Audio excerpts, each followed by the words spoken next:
muchas gracias por venir. Muchas gracias también por acompañarnos esta tarde en esta primera mesa del Festival H, que es organizado por la Facultad de Letras y Ciencias Humanas. Vamos a tratar el tema de humanidades e inteligencia artificial. Tenemos 5 profesores de distintas especialidades con 5 miradas diferentes sobre este tema que está tan de moda, ¿no? ¿Qué retos, qué posibilidades nos trae la inteligencia artificial para la investigación en humanidades?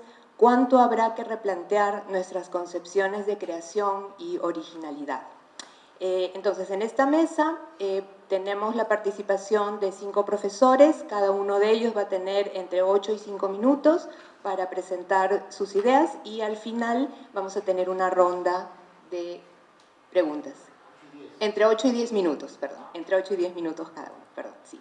Empezamos con el profesor Pablo Quintanilla. Él es profesor principal de filosofía en nuestra casa de estudios, es PhD en filosofía por la Universidad de Virginia y magíster en la misma especialidad por la Universidad de Londres. Se especializa en filosofía del lenguaje y de la mente, epistemología y teoría de la acción. Es autor de La comprensión del otro, explicación, interpretación y racionalidad, publicado por la PUC en 2019 y coautor de Pensamiento y Acción, la filosofía peruana a comienzos del siglo XX, publicado por el Instituto Ribagüero en 2009. Entonces, él nos va a presentar inteligencia artificial y creatividad.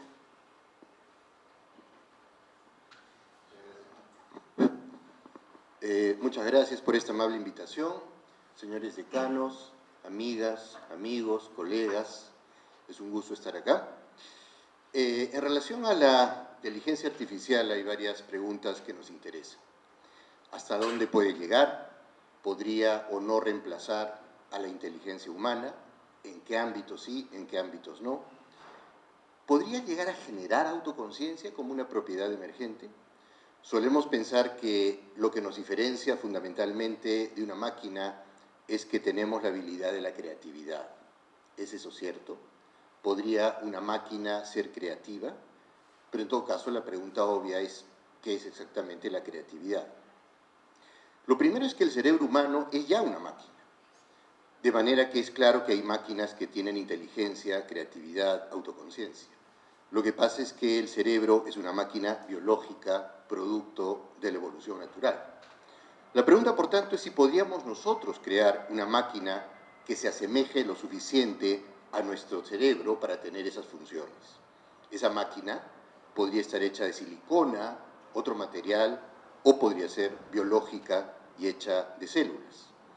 Si la inteligencia es la capacidad de procesar información compleja, cualquier computadora es capaz de hacer eso, de manera que la inteligencia artificial existe desde hace muchos años y no es en absoluto una novedad. La novedad radica en que hoy hay programas y plataformas, básicamente los famosos ChatGPT y sus análogos, que pueden buscar en segundos información disponible en bases de datos públicas y en toda la red y dar respuestas apropiadas que dan la impresión de tener cierta creatividad. O no la impresión, sino la realidad. Vamos a verlo. Les daré un ejemplo. Hace unos minutos le pedí a ChatGPT que compusiera un poema al estilo de César Vallejo sobre el mar. Esto fue lo que hizo en aproximadamente 3 segundos. Cito a ChatGPT. En el vasto y azul horizonte del mar, el alma encuentra su rincón de calma. Sus aguas, un lienzo en constante cambiar, un reflejo del tiempo sin alma.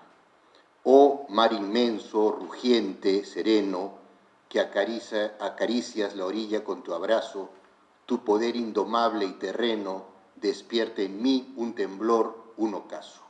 Y así continúan 8 estrofas más. Ciertamente a Vallejo no le hubiera gustado, a mí tampoco, debo decirlo, pero es una máquina que escribe poemas, sean buenos o malos, en segundos, y esto está recién comenzando.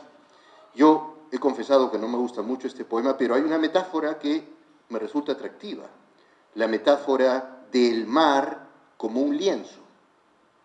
No sé si esa metáfora ya estará en otros poemas, probablemente sí, si nos ponemos a buscar en internet, quizá la metáfora del mar como un lienzo en constante cambio aparezca en algún lugar, y de ahí lo jaló ChatGPT. O podría ser que fuese simplemente producto del azar combinatorio. Entonces, ¿quién sabe si por azar podría una máquina llegar a construir una metáfora particularmente creativa, en el sentido de que no haya sido formulada anteriormente y nos resulte aguda e iluminadora? Esto nos conduce nuevamente a preguntarnos qué es la creatividad y si la inteligencia artificial podría ser capaz de ello. Ciertamente la creatividad no es el poder producir algo ex nihilo, desde la nada. Hay cierto acuerdo en filosofía de la mente respecto de que la creatividad es la capacidad de generar una combinación entre piezas previamente existentes que a nadie se le ocurrió hacer antes o que nadie pudo haber hecho antes. La filósofa de la mente inglesa Margaret Boden, que precisamente ha hecho trabajo interdisciplinario sobre creatividad, ha propuesto una sugerente teoría de la creatividad. En primer lugar, ella distingue entre creatividad improbabilista e imposibilista. La creatividad improbabilista ocurre cuando alguien tiene una idea que combina elementos preexistentes de una manera novedosa, pero que a nadie se le ocurrió antes. Y se llama improbabilista por la poca probabilidad de que a alguien se le pudiera haber ocurrido antes. Esta es la concepción clásica de creatividad. Si esa nueva combinación hubiese sido altamente probable, no la consideraríamos tan original. Por supuesto, no basta con que la idea sea nueva e improbable. Debe ser interesante y relevante para algo. La creatividad imposibilista, por otra parte, tiene lugar cuando se da lo que ella llama la transformación de espacios conceptuales. En este caso, las nuevas ideas no hubieran podido ser generadas antes porque no existía el espacio conceptual que las hubiera hecho posibles. Este tipo de creatividad solo se hace factible cuando hay un cambio de espacio conceptual apropiado. Por ejemplo, hubiera sido imposible que alguien proponga la teoría de la relatividad en el siglo VIII a.C., o hubiera sido imposible que alguien escribiera Trilce o algo cercano a Trilce en el siglo XIII. Boden hace una segunda distinción entre creatividad psicológica e histórica, podríamos decir individual y colectiva. Se trata entonces de dos distinciones diferentes que dan lugar a cuatro posibles combinaciones. La creatividad psicológica individual acontece cuando una persona tiene una idea que no pudo haber tenido esa persona antes, incluso si otros sí la tuvieron o pudieron haberla tenido. La creatividad histórica, colectiva, tiene lugar cuando aparece una idea que nunca nadie tuvo antes. Ella usa entonces, nuevamente, la noción de espacio conceptual para responder a la pregunta ¿cómo es posible la creatividad? Porque esa idea se dio precisamente ya que había un espacio conceptual que la posibilitara. Su tesis entonces es que la creatividad se genera cuando los contenidos que pertenecen a un espacio conceptual, que también puede entenderse como un dominio cognitivo, se interconectan con los contenidos de otro espacio conceptual. Esa intuición es una elaboración de la propuesta por Arthur Koestler, según la cual la creatividad surge de la súbita interconexión de dos habilidades o matrices de pensamiento anteriormente desconectados. La tesis de Boden es compatible con otras dos propuestas que van en la misma dirección. Stephen Mitten, que es en realidad arqueólogo, sostiene que la característica diferencial del cerebro del Homo sapiens es su fluidez cognitiva, que es entendida como la capacidad para integrar distintos tipos de inteligencia, en particular tres: inteligencia social, inteligencia natural e inteligencia técnica, lo que habría permitido nuevos tipos de pensamiento y nuevas formas de almacenamiento de información. La interacción entre esos tres tipos de inteligencia generaría habilidades nuevas, algo que, por ejemplo, se puede observar en los dibujos antropomórficos de animales o en el animismo de objetos naturales realizados por nuestros antepasados. Peter Carruthers, por su parte, no usa la expresión distintos tipos de inteligencia, sino módulos mentales, pero apunta a algo parecido. la interacción entre mecanismos especializados cerebrales de resolución de problemas.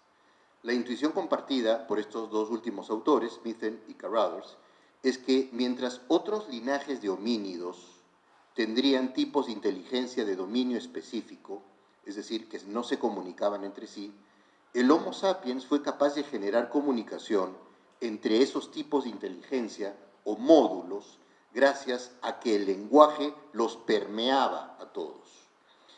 La evolución del lenguaje, por tanto, habría sido uno de los rasgos cruciales para que aparezcan nuevas formas de pensamiento cualitativamente creativos. El intercambio de información entre individuos para facilitar la caza y la defensa y el surgimiento del monólogo interior como una manera de facilitar formas complejas de pensamiento y, por tanto, de resolución de problemas, habrían continuado en esa dirección. Planteando así las cosas, la creatividad es menos misteriosa de lo que muchos hubieran pensado y básicamente requiere de un espacio conceptual apropiado para dar lugar a algo que una comunidad considere original. ¿Podría la inteligencia artificial ser creativa en este sentido? Ciertamente sí. De hecho ya lo es, como mostré con el falso poema de Vallejo. Siempre que cuente con la información, es decir, el espacio conceptual, que le permita hacer las combinaciones necesarias. Muchas de ellas serán por azar, algo que podría no ser diferente de lo que ocurre en el cerebro humano. Pero, ¿podría una máquina cambiar el espacio conceptual? En principio, no veo por qué no, dado que esto es también un tipo de recombinación de piezas previamente existentes. De hecho, los verdaderos poemas de Vallejo fueron elaborados por una máquina, el cerebro de Vallejo, y otra máquina, esta vez construida por un ser humano, podría ser algo parecido. Bueno, muchas gracias.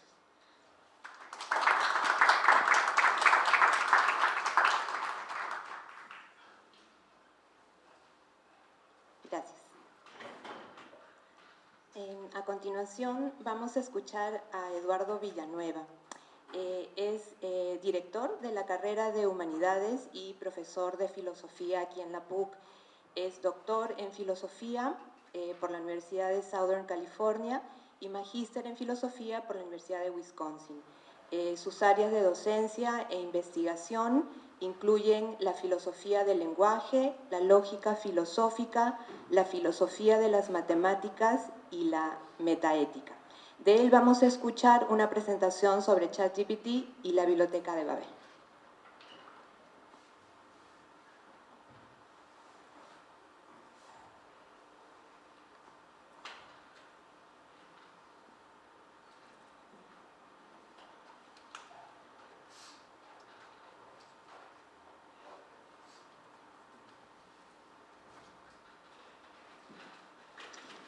Bueno, muy buenas noches.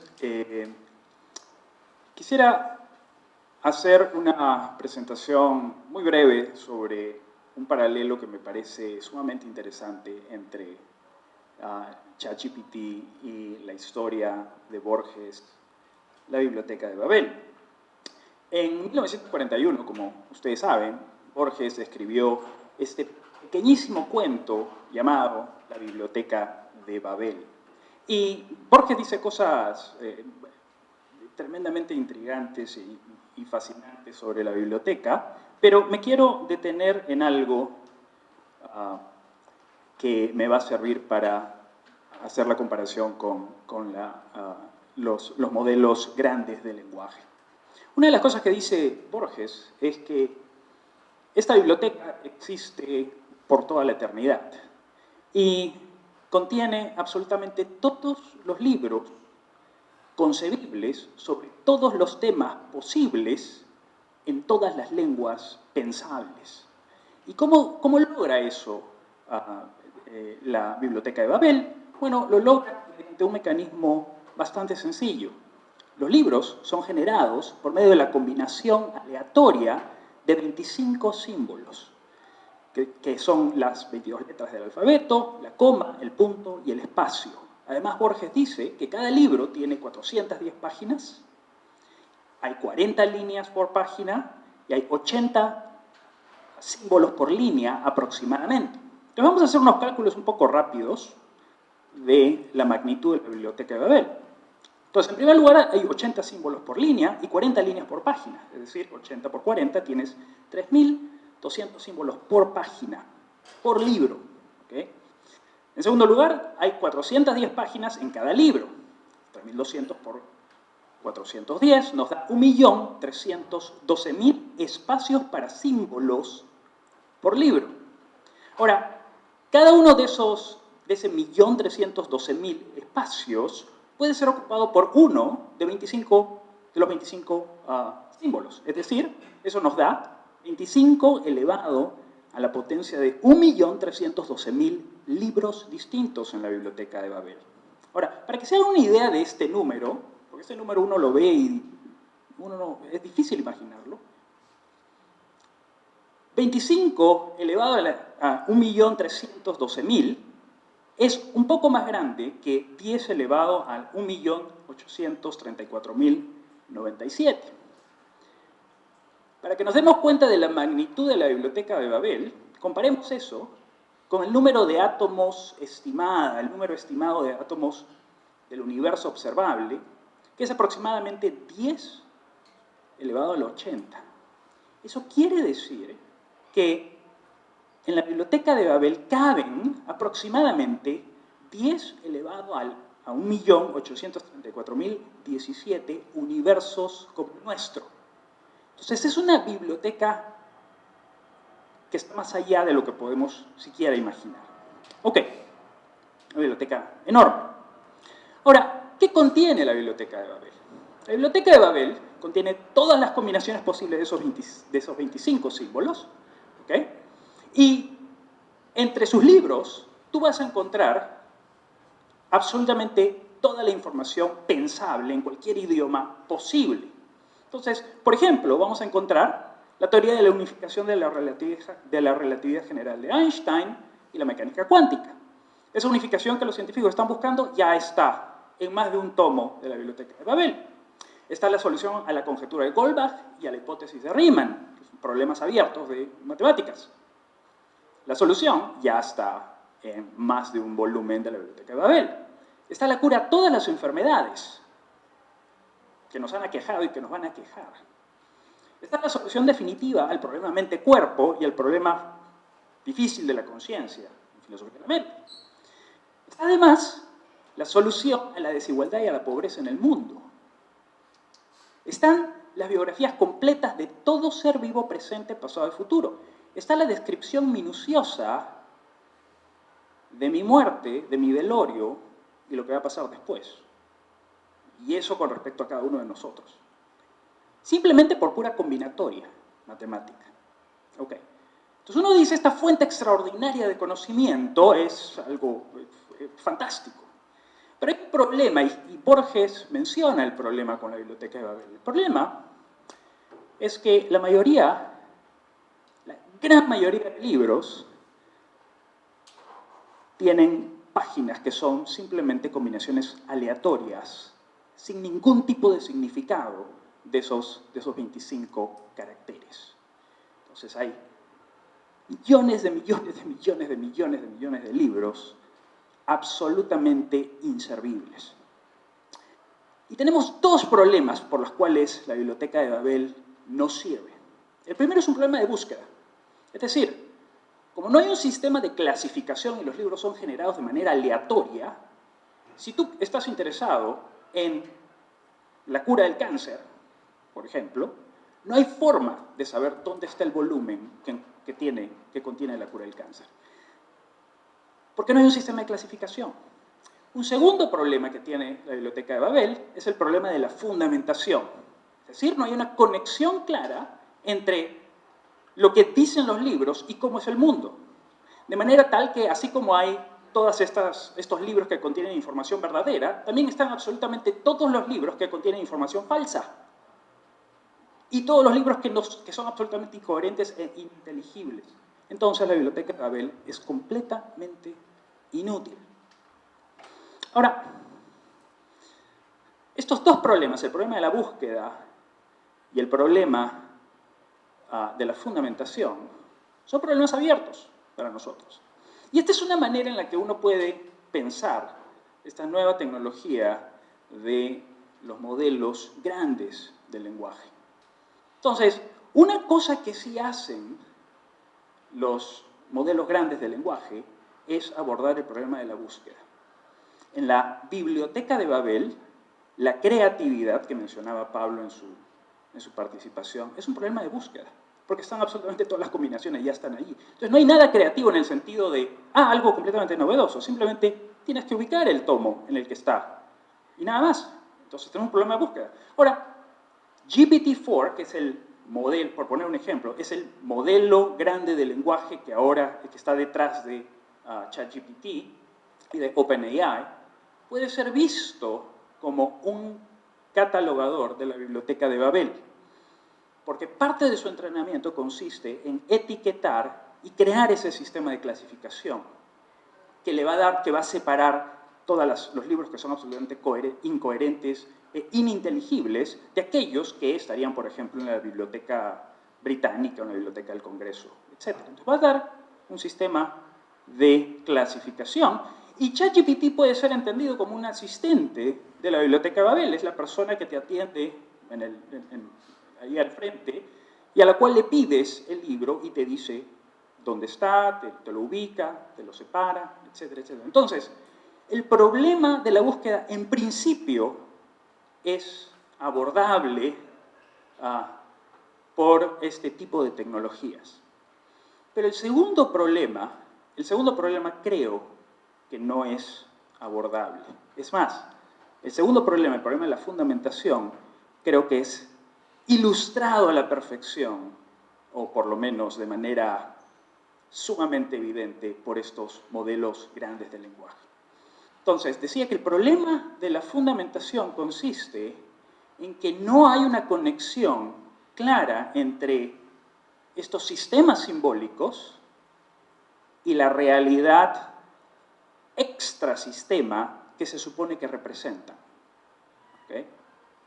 Y esto es lo que genera distintos problemas, que son los problemas que todo el tiempo se discuten. Uno de ellos es el problema de las alucinaciones. Si ustedes han usado ChatGPT, sabrán que una de las cosas que hace ChatGPT es alucinar, es decir, te asevera con la misma autoridad cosas verdaderas y cosas falsas, cosas que se ha inventado. El problema de las alucinaciones. Obviamente no tiene manera de hacer esa discriminación que nos es fundamental por el problema de la fundamentación. Un segundo problema que también es discutido entre las personas teóricos de la inteligencia artificial es el problema del alineamiento. Es decir, una de las cosas que es importante, que es fundamental que tengan estos modelos, es que estén alineados con las metas, las intenciones, los propósitos humanos, los valores humanos.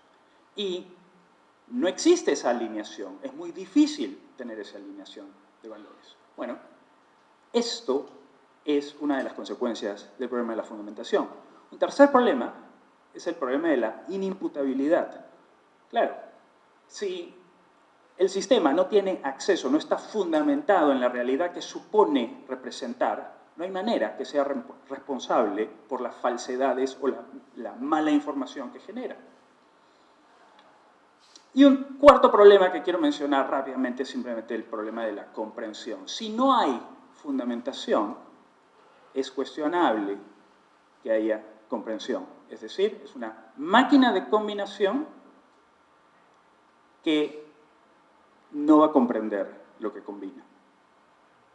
Ahora, este problema creo que es serio, el problema de la fundamentación. Y creo que está detrás de estos debates sobre ética en la inteligencia artificial, sobre comprensión de inteligencia artificial, sobre todos estos temas que nos preocupan. Ahora, algo con lo que quiero terminar en esta breve intervención es que el problema de la fundamentación no es un problema de ingeniería. Entonces, muchas personas piensan que ese es un problema tecnológico, que los científicos van a encontrar la solución al problema de la fundamentación. No lo van a encontrar porque no es un problema de ingeniería, no es un problema de tecnología, no es un problema para las ciencias. Es un problema que requiere una comprensión profunda del lenguaje, el significado, la cultura, la historia y los valores. Fundamentalmente, de lo que requiere es de una comprensión de la noción de verdad. Y estos sistemas carecen de comprensión de la noción de verdad, precisamente porque no tienen fundamentación en aquello que se supone que representan. Esto es lo que estos temas que están detrás del problema de la fundamentación son temas para las humanidades, son los temas de las humanidades, no son problemas para la ingeniería y para las ciencias. Ok, termino con eso. Gracias.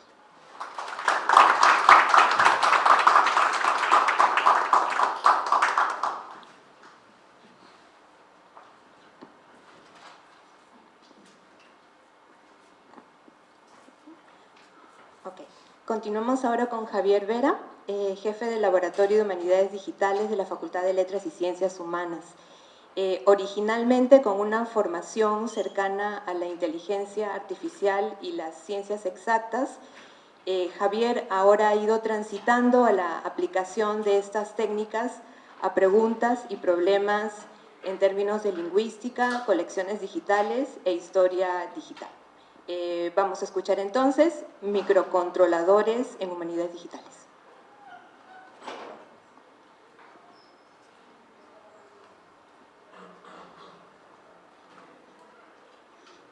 Hola, ¿cómo están? Les agradezco mucho el espacio. Yo voy a contarles una cosa muy diferente y creo que eso es bueno. Les voy a dar otros ingredientes a la discusión sobre la inteligencia artificial.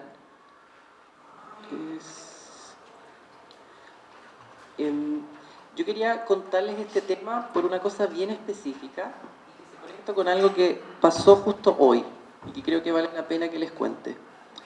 Hoy día llegaron unos computadores al Laboratorio de Humanidades Digitales. Bueno, aparte de que estábamos todos felices y qué sé yo, se los cuento porque quiero hacer notar una cosa bien importante, y es que la inteligencia artificial, al menos como lo veo yo, es algo que necesita un soporte. Es algo que está y que se realiza en el mundo. Y siempre se realiza en un computador. Ese computador puede estar, como es ahora, si ustedes nos visitan en el Laboratorio de Humanidades Digital, la sala Z211, por si acaso. Están ahí, ¿sí? Pero si ustedes lo hacen en la nube, esa nube no es algo que sea etéreo, sino que está en algún lugar del mundo. Entonces, siempre la inteligencia artificial está conectada a una materialidad, a un cable, a un tarro, a una máquina. Eso es algo súper importante. Entonces uno no tiene que perder de vista eso. Entonces, a propósito de eso, yo les quería traer a colación este tema justamente, y justo pasó lo de que nos trajeron los computadores, para mostrarles un pequeño ejemplo. Solamente les voy a contar algunos ejemplos como para traer ese ingrediente a la discusión, que lo podemos conversar después, de cómo la inteligencia artificial tiene una conexión práctica, se realiza en dispositivos, en cables, dispositivos que pueden ser súper grandes o dispositivos que pueden ser más bien baratos, como lo que les voy a contar ahora.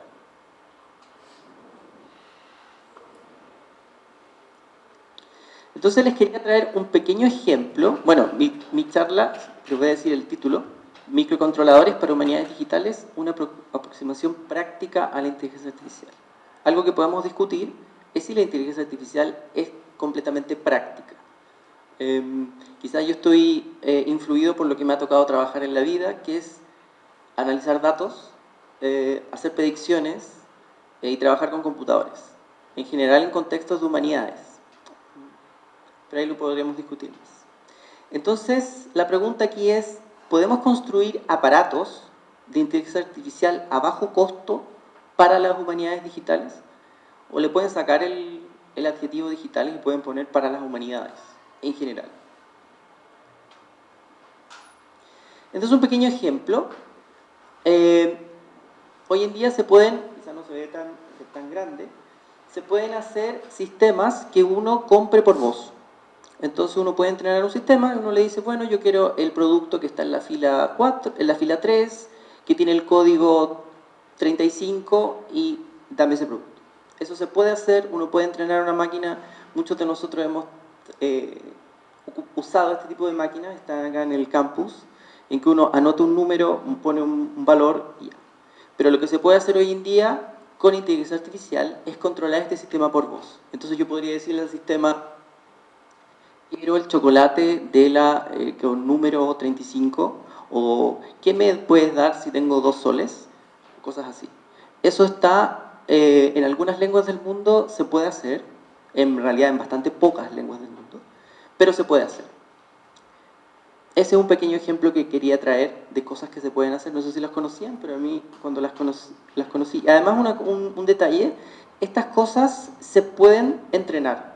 O sea, uno conociendo un poco de programación las puede entrenar. Hay modelos que están preentrenados y uno los puede usar. Esa es una primera idea. Otro ejemplo, que a mí algo que me parece fascinante, es que hay detección de intenciones. Yo sé que son intenciones sencillas, quizás no hay algo que detecte que uno esté enamorado de alguien, pero sí hay algo que te detecta si uno quiere un café o 2 cafés, que sea grande y que sea un cappuccino. Eso sí se puede detectar.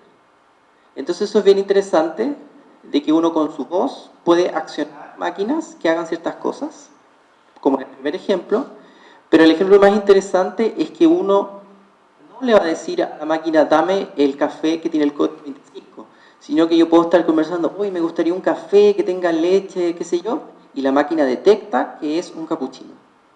Entonces detecta la intención de querer algo. Y en ese sentido podemos discutir, como en vista de lo que escuchamos hace un momento, si eso es creatividad, si eso es una predicción, qué es eso. Pero ese tipo de cosas las máquinas lo están haciendo hoy en día.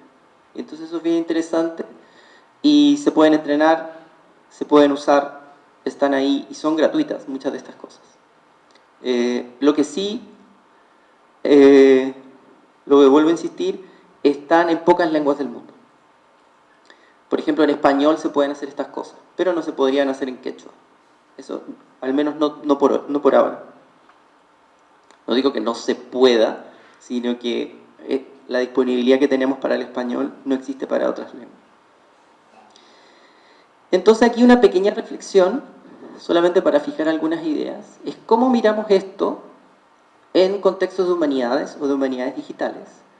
Entonces es posible pensar, y esto lo dejo como para ver qué opinamos entre todos, de qué manera, si yo acciono o yo puedo accionar una máquina con mi voz, porque si eso podría servir para accionar sistemas de procesamiento en el lenguaje natural. O sea, yo le podría decir a una máquina, conjúgame un verbo como tal cosa, entonces yo estoy accionando una máquina que es el conjugador verbal y genera un resultado.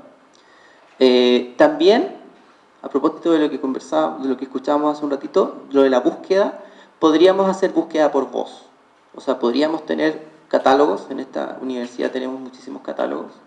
¿Cómo podríamos hacer búsqueda por voz? Lo que sería bien interesante, porque facilita muchas cosas, permite acceder a personas que no puedan tipear o nos brindan nuevas oportunidades, eso se puede hacer. ¿Cómo hacer búsquedas por voz en que el sistema detecte lo que nosotros estamos buscando o de repente la intención?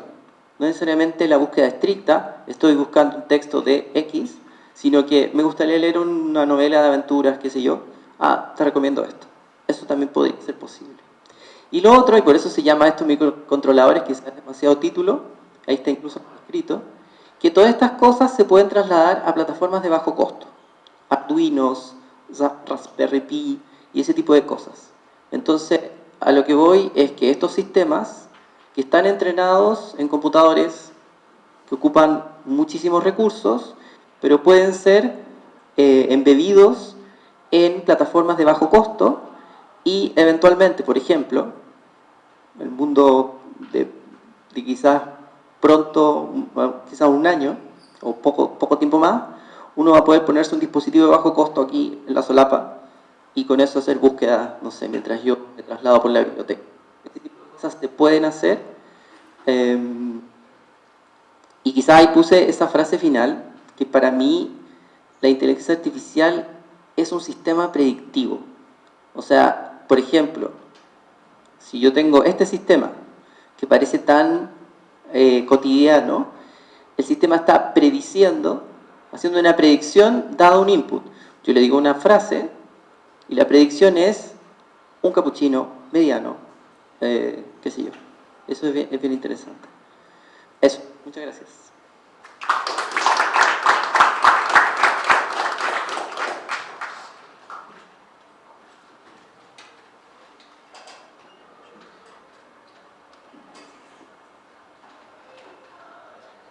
Ahora vamos a tener la participación de Edilberto Casado, quien es director de la carrera de Ciencias de la Información aquí en nuestra universidad.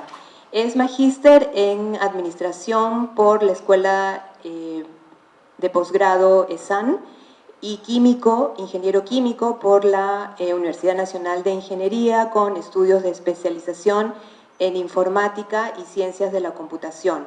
Es docente e investigador PUC con intereses en el estudio de culturas digitales, la inteligencia artificial aplicada, la gestión de la información y el conocimiento, la aplicación de metodologías de investigación, la gestión de la innovación y la gestión de proyectos.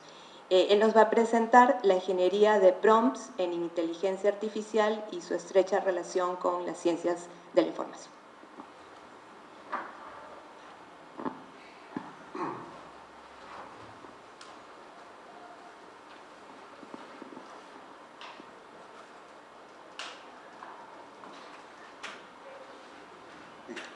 Bueno, muchas gracias. Y bueno, como ya lo comentó Mónica, voy a hacer sobre todo una reflexión sobre lo que es la ingeniería de prompts, o lo que voy a llamar yo luego prompt engineering, que es el término que bastante se emplea. Y esta reflexión considero que es importante porque este término se escucha bastante últimamente, ¿no? Por varias razones. La primera, y es la que yo comento aquí, es el hype, ¿no? O el gran bombo publicitario que se le da últimamente al prompt engineering. Y para ello, para ilustrarlo, utilicé Google Trends, como pueden ver, para ilustrar el interés que despertaba este término en las búsquedas hechas en Google, que obviamente da una idea de qué tan popular es un término. Y como verán, he hecho una búsqueda desde noviembre del 2022 hasta prácticamente la fecha de hoy. Verán que ahorita búsquedas en todo el mundo tiene un pico casi a un mes atrás, ¿no? Bueno, esto da una idea de lo popular que es este término, ¿no? Y eso por una serie de razones. Una de las cuales quizás será que mucho se promociona como que es la promoción, el trabajo, el futuro, que paga sueldos muy altos, ¿no? Y entonces, por esta razón, muchos se sienten atraídos por esta disciplina. Pero vamos a ver algunas cosas en relación a ella y pretendo de esta manera que se haga una reflexión sobre lo que verdaderamente implica lo que permite hacer, los límites de su utilidad y entre otras cosas. Bueno, algunas definiciones de prompt engineering, hay muchas, la verdad. Yo solamente he escogido 3 para ilustrar aquí. La primera, la que están viendo, dice que es la práctica de comunicarse con modelos de inteligencia artificial generativos para obtener resultados deseados de una manera efectiva, eficiente y robusta.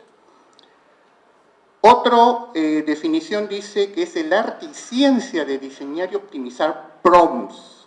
Bueno, prompts son estos términos, esas entradas que se utilizan en las aplicaciones de inteligencia artificial justamente para generar resultados. Y estos prompts sirven para guiar modelos de inteligencia artificial, específicamente los modelos de lenguaje o grandes modelos de lenguaje que se mencionaron también, para producir resultados deseados. Y otra definición es concepto de procesamiento del lenguaje natural que implica descubrir entradas que producen resultados deseados y útiles. Y así como estas, hay muchas definiciones, ¿no? Entonces,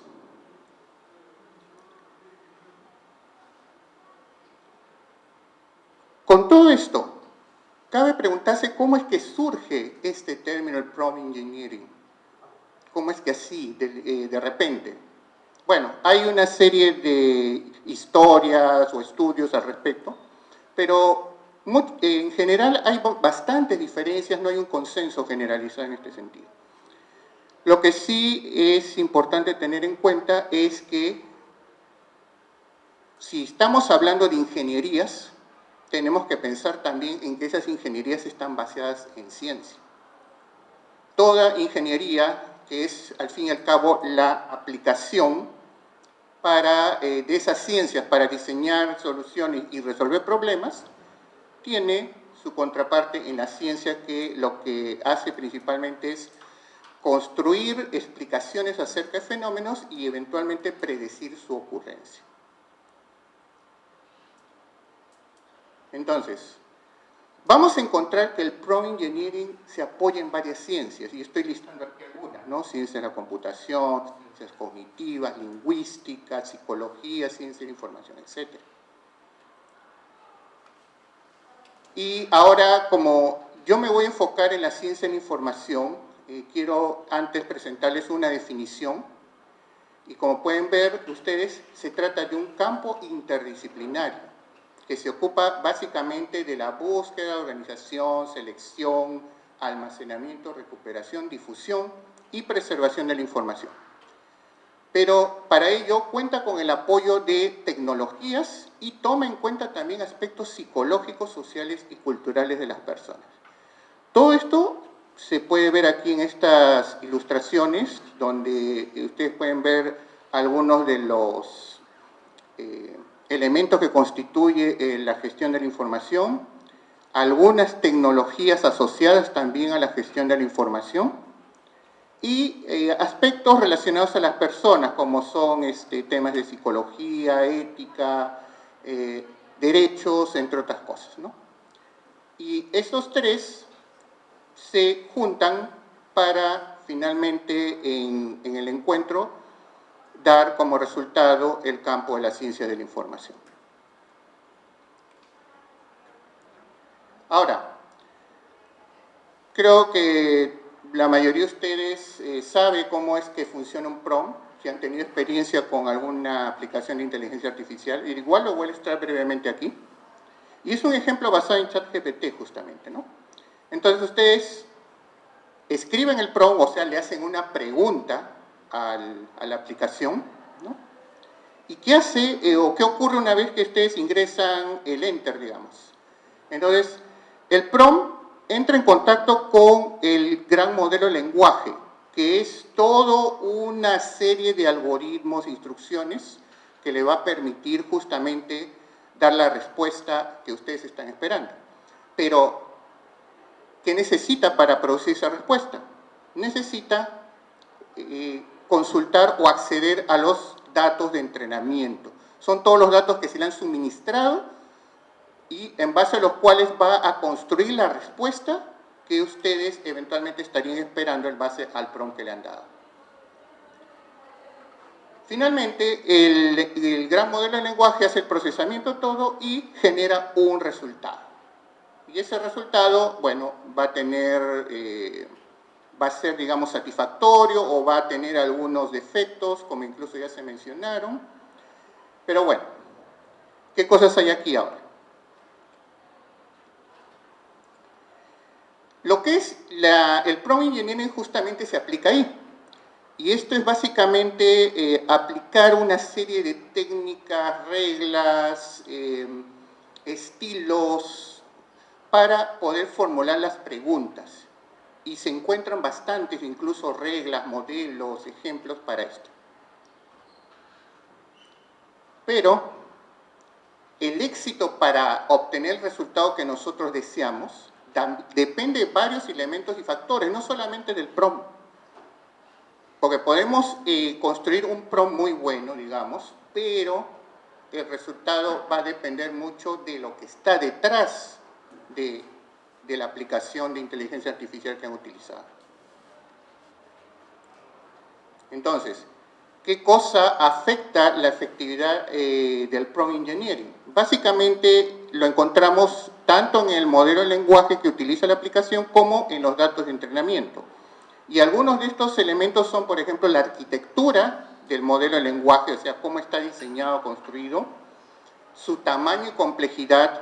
Hay modelos de lenguaje muy grandes, con millones de parámetros.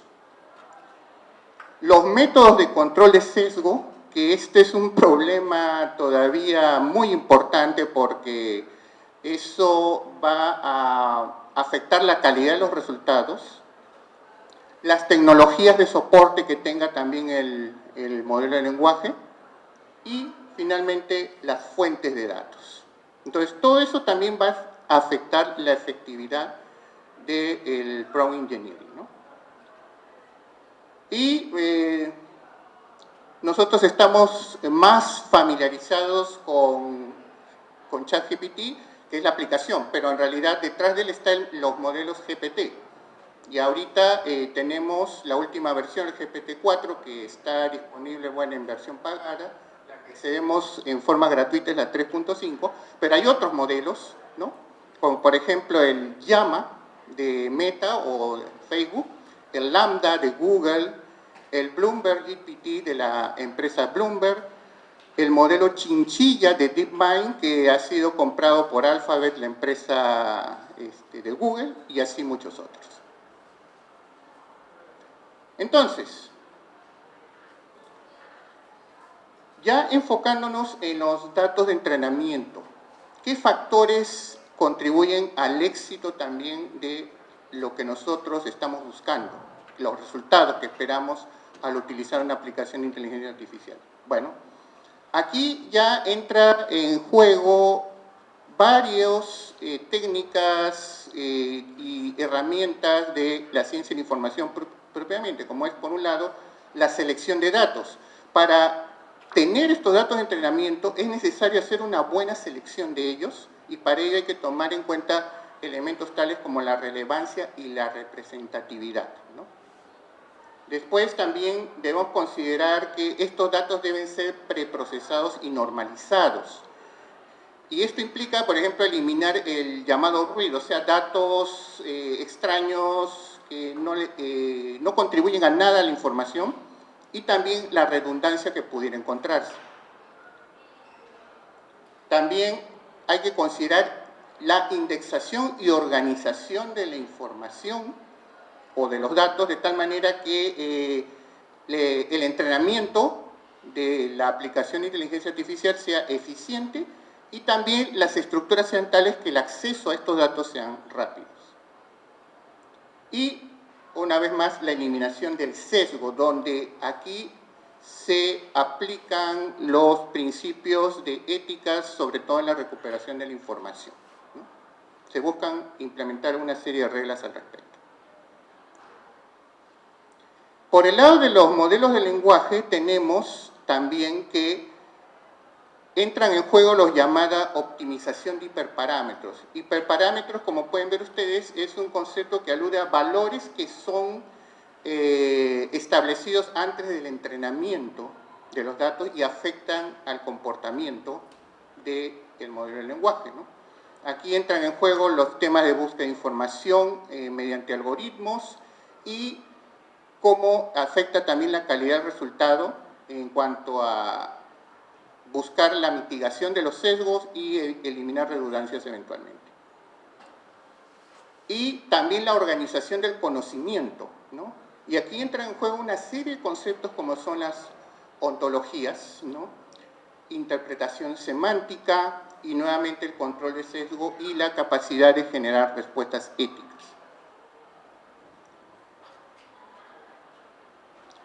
Y bueno, esta ha sido una rápida revisión de estos conceptos relevantes y ya para cerrar esta presentación breve, por cierto, quiero resumir lo que he mencionado, que en primer lugar el prompt engineering se enfoca en el diseño de los prompts y que guían a los modelos de lenguaje, ¿no? Que se utilizan en aplicación de inteligencia artificial y el objetivo de esto es producir un resultado deseado. Este resultado es expresado como información, ya sea como texto, como imagen o como cualquier otro producto de información. Y el prompt engineering se apoya en varias ciencias y ciencia de la información es fundamental debido a que se trabajan con datos. Ahora, aparte de las propias reglas que tiene el prompt engineering, hay varios factores que influyen en su efectividad, ¿no? Y estos están enfocados justamente en los modelos de lenguaje que utilizan y los datos de entrenamiento. Y finalmente, ciencia de la información contribuye decisivamente al óptimo diseño de los modelos de lenguaje y a la gestión de los datos también de entrenamiento, ¿no? Esto es importante porque eso va a influir en la efectividad también del uso del prompt engineering, ¿no? Que, como ya lo había mencionado al inicio, mucho se ha promovido, se habla de muchas técnicas, una serie de cosas, pero también es importante tener en cuenta lo que hay detrás para lograr el resultado que nosotros estamos buscando. Bueno, eso sería todo de mi parte. Muchas gracias por su atención.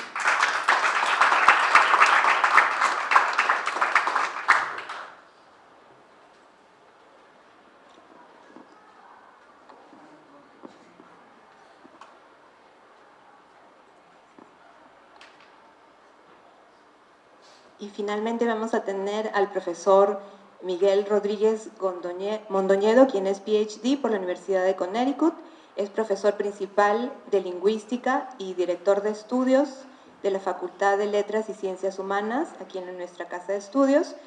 Actualmente el profesor Rodríguez está a cargo de un proyecto de investigación sobre la lengua de señas peruana, que tiene por propósito elaborar una gramática y un diccionario de esta lengua usando métodos de inteligencia artificial.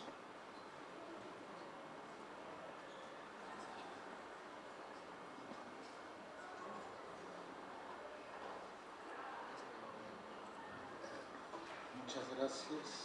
¿Dónde se bajó esto?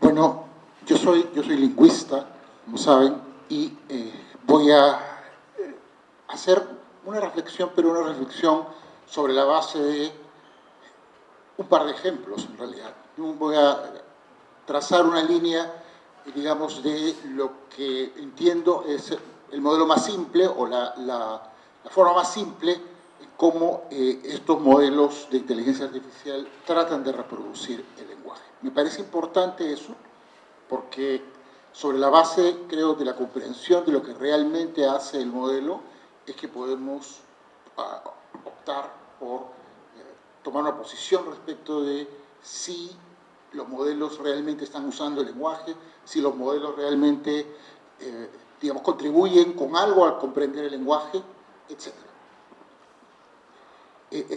Aquí tengo dos preguntas que no voy a resolver, pero que me van a servir como exploración. La primera es si propiamente la inteligencia artificial representa el modo en que funciona el lenguaje. Esa es la primera pregunta. Esto me interesa como lingüista porque efectivamente una de las cosas que quisiéramos saber es si ya necesitamos más lingüistas o ya no, porque ya la inteligencia artificial podría hacer todo nuestro trabajo, entonces ¿para qué trabajamos nosotros? Y lo segundo, pues, ¿qué hemos aprendido sobre el lenguaje a partir de los actuales modelos de inteligencia artificial?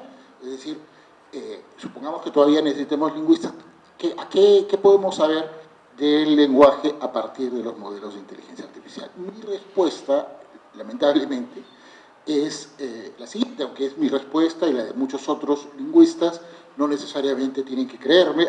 Yo voy a tratar de explicar un poco por qué tengo esta respuesta. Mi respuesta a ambas preguntas es la siguiente. No, la inteligencia artificial no representa adecuadamente el modo en que funciona el lenguaje, y lo que sabemos sobre el lenguaje a partir de la inteligencia artificial, de los modelos actuales, en realidad es muy poco. Yo diría que es al revés. Lo que sabemos, el lenguaje ha contribuido al desarrollo de la inteligencia artificial y no necesariamente al revés. Pero, insisto, esas son mis respuestas. Quiero ser, digamos, claro desde el comienzo, pero esto está abierto, por supuesto, a múltiples interpretaciones y revisiones, porque finalmente son cuestiones ambas de naturaleza empírica. ¿Qué es el GPT o los modelos de inteligencia artificial? Como ya se ha dicho aquí de varias maneras, pues básicamente son un mecanismo para predecir combinaciones de palabras frente a otras combinaciones de palabras. Eso es básicamente lo que son, digamos algo así. El prompt, ¿no?, que acabamos de escuchar de Alberto, el prompt es una combinación de palabras, se lanza el prompt, se lanza esa combinación de palabras al modelo y el modelo nos da una combinación diferente de palabras. Eso es en buena cuenta lo que ocurre. Y el propósito es pues predecir predecir C2, o sea, predecir el conjunto C2 a partir del conjunto C1. Entonces, con estas técnicas del prompt, prompt engineering, lo que hacen supuestamente le van a pagar mucho a los prompt engineering por encontrar un conjunto C1 que nos dé el conjunto C2 más apropiado. Aquí, en esa definición, ya hay una pequeña trampa, y es que el conjunto de C2 más probable en función de alguna meta, ¿no es cierto? Entonces, la meta es la que tiene que, digamos, está un poco en el aire y la que nos va a ocasionar problemas. Pero básicamente, en un sentido muy general, lo que ponemos son un conjunto de palabras y esperamos que salga otro conjunto de palabras. Ahora, ¿cómo se hace eso? ¿No es cierto? Esa es la pregunta. ¿Cómo es que el modelo pasa del primer conjunto de palabras, el prompt, al segundo conjunto de palabras, el output, la respuesta, la solución del examen o el trabajo, lo que fuera, que sale del ChatGPT? Bueno, ya hemos visto varias veces, un modelo entrenado en enormes conjuntos de datos bajo muy exigentes procesos de cómputo. Esto último es relevante porque significa que, esto de los procesos de cómputo yo no voy a decir más, que significa que se necesita hardware especial y que no, en realidad el desarrollo reciente de estos modelos de GPT son posibles porque ha habido un desarrollo mucho más grande de la potencia de cómputo que ha permitido la rapidez de los cómputos. En realidad las ideas centrales han estado ya presentes hace bastante tiempo y el desarrollo de la capacidad de cómputo ha acelerado esto, porque es al final una cuestión de velocidad, como vamos a ver inmediatamente. Entonces vamos a poner, decía que iba a trabajar ejemplos, vamos a poner un ejemplo bastante simple. Si hay ingenieros aquí, bueno, hay ingenieros acá, se podrán reír de lo simple que es el modelo, pero yo creo que es ilustrativo, ¿no? La idea de los n-grams, ¿no es cierto? N-gram significa, n puede ser 1, 2, 3, 5, 300. Vamos a hablar ahora de 2, vamos a hablar de los bigramas, ¿no? Bigramas. ¿Qué es un bigrama? Pues un bigrama es una pareja de palabras que aparecen juntas una detrás de otra. Y de manera intuitiva, ¿no? Digamos, si yo tengo en este particular contexto, subrayo en este particular contexto, esa frase es bien importante, digamos que tengo la frase, disculpa, hay mucho tráfico y llegaré. Bueno, la probabilidad de que ahí diga tarde es muchísimo más alta de la probabilidad de que ahí diga geométrico, ¿cierto? Disculpa, hay mucho tráfico y llegaré geométrico, probablemente no va a aparecer, y llegaré tarde, probablemente va a aparecer. Y habrá un conjunto, tarde y otros, ¿no es cierto?, de palabras que no corresponden ahí y otro conjunto de palabras que sí corresponden ahí. Esta combinación de tarde con llegaré en este contexto es un bigrama. Entonces, ¿para qué sirve, digamos, que nos permite esto? Bueno, que podemos calcular su probabilidad. Podemos calcular la probabilidad de un bigrama, es decir, la probabilidad de que una palabra vaya después de otra. Eso es un bigrama. Decía que esto es simple y es simple. Entonces, una pregunta que uno puede hacerse, digamos, es ¿cuál es la palabra más probable de seguir después de hombre, primera palabra, en la primera parte del Quijote? Esto es una posibilidad. Vamos a explorar el bigrama hombre algo más en la primera parte del Quijote, que es el contexto específico. Y entonces ese cálculo se ha hecho, no lo he hecho yo, estoy copiándolo de alguien más, y ahí aparece en la primera parte del Quijote los bigramas, todos los bigramas. Como ustedes pueden ver, la más baja probabilidad que hay un signo de puntuación después de hombre, es interesante, después la preposición de, que, etcétera, etcétera. Y claro, en muchos casos hay solo una posibilidad. Pero igual ahí podemos calcular probabilidades, podemos calcular que la probabilidad de hombre más pacífico es de 1 sobre 118, hay en total 118 apariciones de hombre más algo, y esos porcentajes de probabilidad. Ahora, noten que eso no nos garantiza predecir adecuadamente todas las combinaciones, estamos dando la probabilidad en este contexto. La pregunta que queremos hacer es, bueno, ¿y cómo predice eso nuevas combinaciones? ¿No es cierto? Estamos hablando, pero hemos sacado un cálculo, y esto nos da una idea del tipo de cálculo que se está haciendo, que no es así, en la primera etapa, en este primer paso, muy complicado. Ahora bien, sin embargo, decía, esto nos da simplemente un cálculo de combinaciones que puede parar en un contexto dado, en un texto particular, que además es para la cantidad de datos que normalmente se utiliza muy pequeña. La primera parte del Quijote será bastante, porque es bastante, pero en términos de la inmensidad que se necesita, pues es nada. Pero el objetivo es calcular la probabilidad para predecir algo realmente nuevo, ¿no es cierto? Pero ¿qué cosas se hace? Muchas cosas, y digamos aquí está Javier, que seguramente puede explicar mejor que yo, pero yo quisiera observar uno porque me interesa para responder la pregunta, o en todo caso tratar de responder la pregunta que había planteado al principio, ¿no? Como todos sabemos, como hemos mencionado aquí, cuando se menciona el problema de la fundamentación, el significado es crucial para validar la eficacia comunicativa de las combinaciones de palabras. No puedo darte cualquier combinación, si eso no significa nada, entonces no tiene eficacia comunicativa, y peor aún, si esa combinación pues no corresponde a tu expectativa, no corresponde a lo que tú me estás preguntando, pues peor, ¿no? Entonces, la pregunta que hacen los ingenieros, y se hicieron al comienzo en realidad todo el mundo que ha hecho inteligencia artificial relacionada con el lenguaje, y bueno, ¿cómo calcular el significado? ¿No es cierto? ¿Cómo calcular el significado? ¿Qué hacemos para calcular el significado?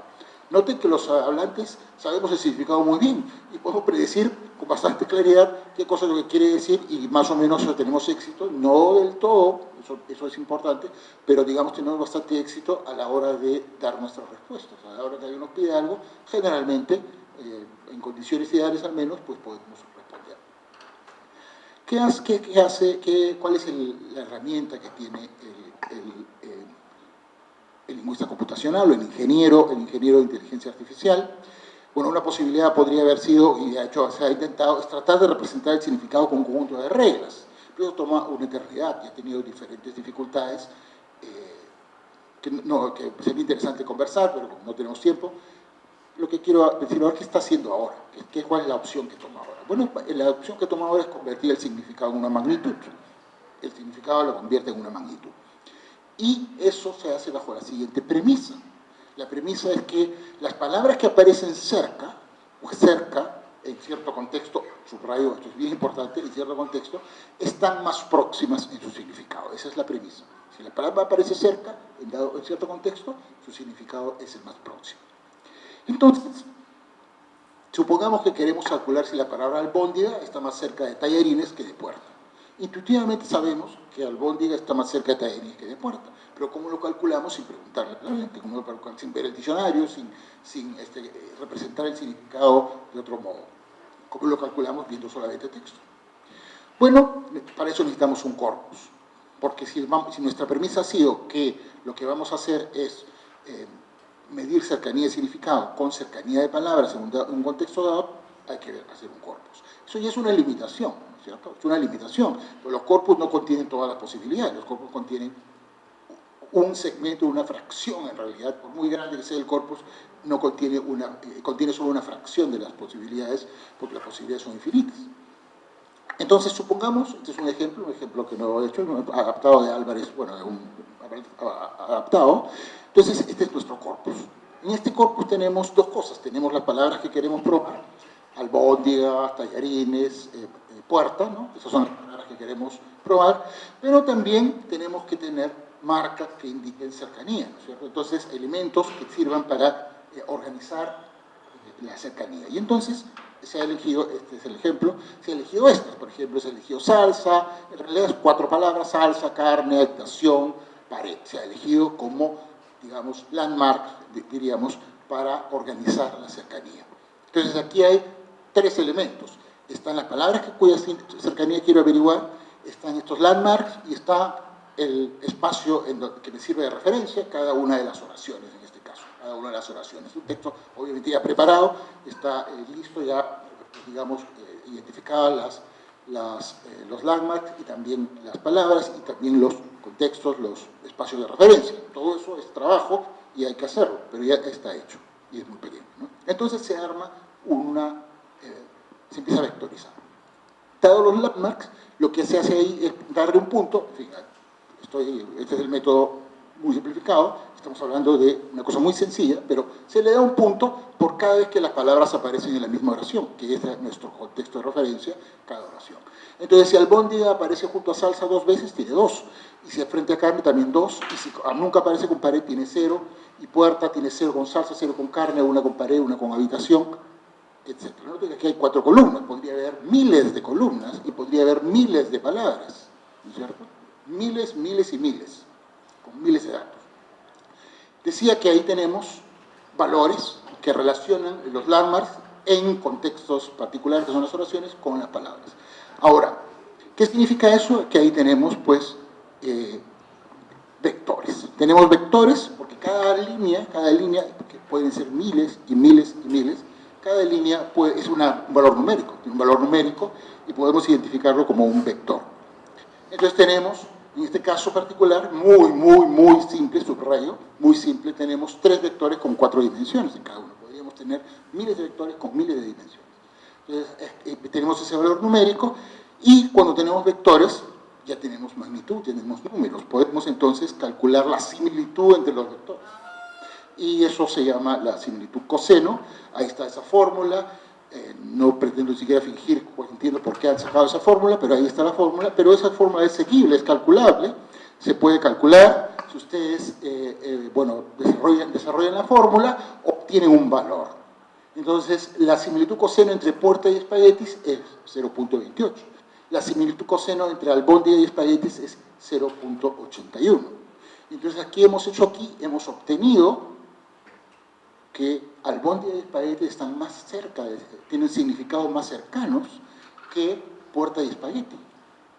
Y entonces, por ese camino, un camino que, insisto, tiene columnas, miles y miles de columnas, por ese camino llegamos a cercanía del significado entre las palabras. Llegamos a una cierta hipótesis, o en todo caso de medida del significado de las palabras, dicho en términos, no lo dicen así los ingenieros, pero digamos una especie de, digamos, probabilidad de que las palabras estén cerca o no. Entonces, albóndiga está mucho más cerca de espagueti que de puerta, ¿no es cierto? Todo el mundo subraya, y es interesante que se llegue a esta conclusión sin ninguna apelación al significado en el sentido tradicional, ¿no es cierto? No necesitamos decir qué significa albóndiga o qué significa espagueti. Necesitamos simplemente contar cuánto se combina con ciertas palabras en ciertos contextos. Necesitamos hacer esto rápido, eso requiere un montón de cómputo, etcétera, etcétera. Y esto, repito, es una forma muy simple, y ustedes pueden imaginar que se pueden proyectar diferentes formas de convertir el significado, entre comillas, en una magnitud. Ahora bien, ¿y qué cosa es lo que ha ocurrido ahí? Bueno, primero hay que tener en cuenta que no se está excluyendo la intuición del hablante, no se está excluyendo. Algunos le dicen eso directamente, pero bueno, esto significa que el hablante, lo sacamos de la ecuación, no nos interesa saber qué sabe el hablante. Eso es falso, porque los corpus son nada más que el producto de la intuición del hablante. Esto está basado en esa cantidad de corpus, es decir, está basado en, objetos que son producto de la intuición del hablante. O sea, si no hubiera alguien que produce los textos, si no hubiera hablantes, no podría hacerse nada de esto. Entonces, esto simplemente reproduce, bajo alguna medida, un producto de la intuición del hablante. En efecto, lo único que se ha hecho acá es calcular los efectos de la intuición del hablante. Y además, estos efectos siempre van a ser limitados, porque están referidos a un corpus, ¿no? En ese sentido, la capacidad predictiva está limitada por los corpora, la cantidad de corpora, y el análisis de los contextos. Como vimos, es necesario identificar los landmarks. Esa es una tarea, digamos, adicional, que puede, por supuesto, involucrar también ciertos mecanismos automáticos, pero también decisiones teóricas. Y el análisis de los contextos. ¿En qué contexto? ¿Cuál va a ser el rango en el cual voy a aplicar esta medición. ¿Qué cosa voy a vectorizar, pero en función de qué? Eso tengo que decidirlo. Y claro, eso implica también análisis y análisis. Ahora, eso se agrava con el hecho de que las combinaciones y los contextos son infinitos. El número de combinaciones posibles son infinitas. Es más, no solamente, no infinitas, no solamente en el sentido de la biblioteca de Babel, que tiene combinaciones, digamos, tiene un exceso de infinitos, pero bueno, un exceso de combinaciones en el sentido de que la regla que las combina no es la misma que combina las palabras del español o de cualquier lengua. Tiene, por lo tanto, un montón de combinaciones que no hacen sentido en ninguna lengua. Aquí las combinaciones posibles que sí hacen sentido son infinitas también. Las combinaciones de lenguaje tienen mucha mayor calidad que las combinaciones de la biblioteca de Babel. Y los contextos también son infinitos. Lo que sí ha ocurrido, y esto es algo que tenemos que lidiar, es que el costo de la predicción se ha abaratado bastante. Y la evidencia de eso es justamente ChatGPT, ¿no es cierto? Al abaratarse el costo de la predicción, se encarece, que es una fórmula que los economistas conocen, se encarece el costo de los datos.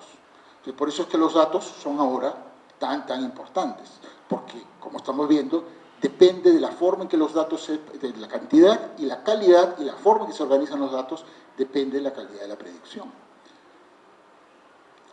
Esa es la razón que, por esa razón es que ahora, recientemente, antes no se trataba de decir eso, o sea, más bien se trata de ocultar eso, pero ahora ya la gente está, en los muy últimos tiempos, está aceptando pues, los errores o las alucinaciones que se llaman, pues son inevitables. No se va a poder evitar el número de alucinaciones nunca, subrayo nunca, porque nunca vamos a tener un número suficiente de contextos o suficiente de datos que nos permita obtener siempre una respuesta, siempre y en todos los casos, una respuesta no alucinada. Eso ya nos indica que, dos cosas, nos indica que efectivamente digamos, lo que hace la inteligencia artificial, lo que hace GPT o los mecanismos o estos modelos, estos grandes modelos de lenguaje, no es lo mismo que hace el hablante cuando habla. Hay una diferencia. ¿Será el cerebro una máquina? También, pero es una máquina muy diferente. Si es una máquina, posiblemente sea, ¿cuál es el problema de decir que sea? Pero es una máquina muy diferente. La lavadora también es una máquina y no emite, digamos, oraciones, ¿no es cierto? Entonces, la conducta o los productos de los modelos de lenguaje tienen que diferenciarse, digamos, creo que es como esperanzador, muy esperanzador decir que tendremos una máquina similar solamente porque el cerebro es una máquina. O sea, efectivamente, el cerebro es una máquina, pero no sabemos cómo funciona realmente, ¿no? Entonces, ahí falta, digamos, para realmente hacer lo mismo que el lenguaje, tenemos que encontrar cómo funciona el cerebro, es lo que creo. De hecho, esto ya, como decía, está más o menos en el ambiente ya público, ¿no? Que las alucinaciones nunca van a terminar. Si es verdad que las alucinaciones nunca van a terminar, entonces, bueno, una razón bastante posible es porque la inteligencia artificial hace cosas distintas que los seres humanos cuando usan el lenguaje. Dice el propio Altman, que es digamos, el CEO de toda esta compañía, ¿no es cierto? Dice, yo probablemente confío en las respuestas que vienen de ChatGPT menos que cualquier otra persona en la Tierra, ¿no es cierto? Entonces estamos hablando del dueño. Y para terminar quisiera decir lo siguiente, hace un poco presentando un ingeniero, ¿no? Hizo una presentación muy bonita sobre un proyecto de inteligencia artificial y hizo un comentario así, digamos, de manera genérica y dijo, bueno, hay algunos errores, pero eso no importa tanto. Y, digamos, en cierto modo tiene razón, en el sentido de que efectivamente al ingeniero lo que le importa es una alta calidad de predicción, No, 88% es una alta calidad de predicción, por ejemplo.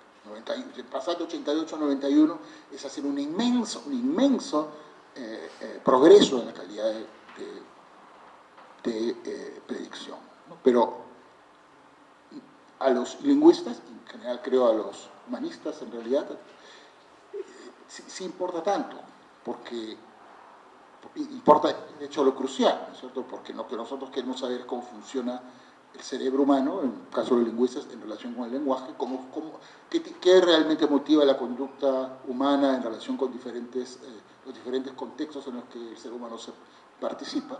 Y entonces, claro, encontrar diferencias de ChatGPT y la conducta humana, diferencias cualitativas, cruciales, insalvables, nos indica que por mucha utilidad que tenga y tiene y va a tener, y mucha importancia va a tener la inteligencia artificial, no es necesariamente eso un modelo del ser humano.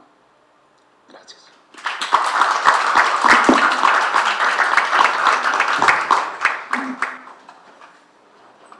Muchas gracias a nuestros 5 ponentes por estas presentaciones tan interesantes. Tenemos unos minutos para responder algunas preguntas. ¿Hay alguna interrogante que quisieran plantear a nuestros panelistas?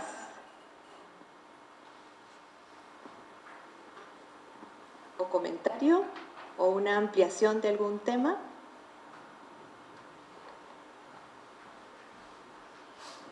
Bueno, gracias a todos los que han presentado. Cada perspectiva ha sido interesante y relevante.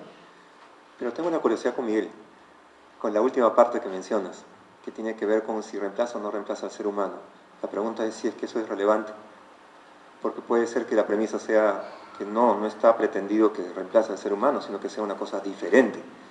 Y ante esa otra cosa diferente queda de lado si es que el valor está en que se asemeja al ser humano o no se asemeja, ¿no? Es lo otro, ¿no? Lo que puede ser que sea relevante.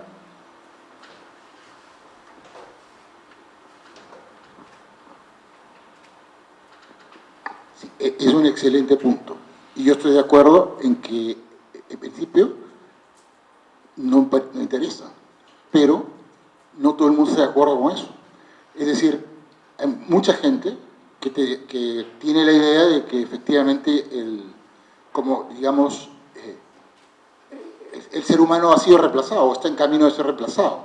No solamente tiene eso pues un valor o un sentido utópico, como en lo que se llama el transhumanismo y ese tipo de perspectivas, que bueno, en fin, tienen otro carácter, sino con un impacto mucho mayor en dos aspectos, ¿no? Primero el aspecto social, y es que dice, bueno, esto va a despedir a todo el mundo, ¿no es cierto? O sea, ya no se van a reemplazar todos los trabajos, ya no nadie va a tener trabajo, y en fin, ese tipo de alarmismo está en el sentido de la inteligencia artificial reemplaza al ser humano. Pero hay otro que a mí me parece, siendo serio el primero, el segundo a mí me parece todavía peor, que es que como ya sabemos cómo funciona el lenguaje o cualquier otro aspecto, entonces ya no tenemos que investigar, entonces ya sabemos, y eso lo he escuchado también, ¿no? Ya bueno, ya sabemos cómo es esto, no necesitamos saberlo de manera distinta, ¿no? Porque supuestamente así es el lenguaje hace esos diagramas o esas semanas, así el significado se encuentra con vectores. Bueno, eso no es verdad tampoco, o sea, no es que sea, o sea, no es que sea importante saber si reemplaza o no, en ese sentido. Creo que lo importante es darse cuenta de que, digamos, el esfuerzo de reemplazar no te lleva a ninguna parte. O sea, digamos, tú no puedes pretender que hay allí la reproducción de una actividad humana, sea el lenguaje o lo que fuera, simplemente porque a veces, o muy frecuentemente, obtienes un resultado similar. Entonces, en ese sentido resulta relevante saber qué es el reemplazo, si el reemplazo no. En ese contexto está o debe estar situada la discusión sobre el reemplazo o no.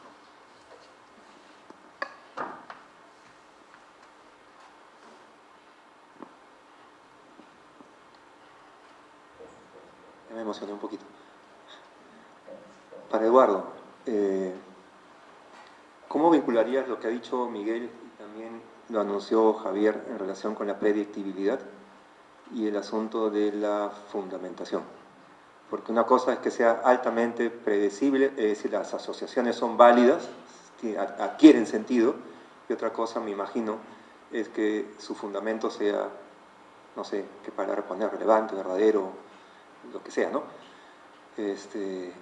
Y una adicional, en relación con la biblioteca de Babel, fue bien gráfico que pusieras una etiqueta, esto es inútil al final, ¿no? Entonces, salieron todas las imágenes y al final pusiste la etiqueta, esto es inútil. Y es inútil porque hay tantas combinaciones posibles y la mayoría de ellas probablemente sean sin significado, que para qué entonces consultar cuando la probabilidad es tan alta de que no te dé ninguna respuesta adecuada. ¿Y pondrías la misma etiqueta con lo que viene? Es decir, ¿pondrías la misma etiqueta con lo que viene? Es decir, porque tú haces el paralelo entre la biblioteca de Babel y lo que se desarrolla ahora, ¿no? Esa etiqueta es más complicada de ponerla, ¿no?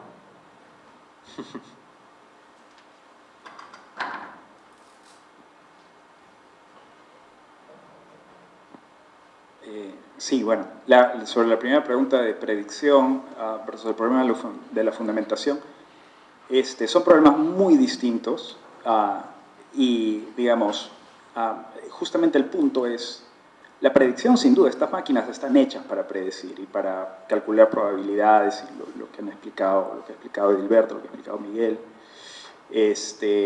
para eso están hechas. Ahora,